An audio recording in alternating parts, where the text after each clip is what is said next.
Muri imbrattati non è una novità purtroppo a Vicenza. Non parliamo di murales che possono essere paragonati a delle opere d'arte, ma piuttosto di scritte, simboli e ancora messaggi talvolta privati. Muri usati come lenzuola bianche per dare sfogo ai propri sentimenti. Oppure, come accade in Contrada dei Filippini, centro storico, zona frequentatissima dai ragazzi per la presenza di una scuola, 4 ragazzini, 2 minori e 2 appena maggiorenni, di notte hanno utilizzato il muro per lanciare una canzone di un rapper, trapper, Polvere YouTube 3101, come ci spiega uno studente.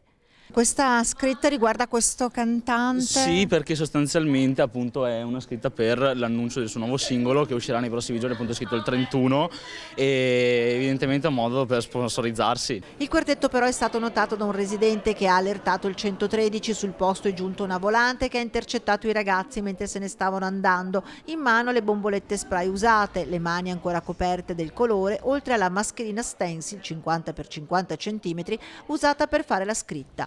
I 4 ammettevano di essere loro gli artefici del, diciamo così, messaggio promozionale e, seppur dispiaciuti e pronti a riparare al danno, sono stati denunciati in concorso per deturpamento e imbrattamento di cose altrui. Cosa ne pensi di averlo fatto in questo modo? No, secondo me è sbagliato, cioè tutti quanti lo fanno in modi che sono dirlo su YouTube o su principalmente Instagram, annunciare i vari profili eccetera, secondo me così no.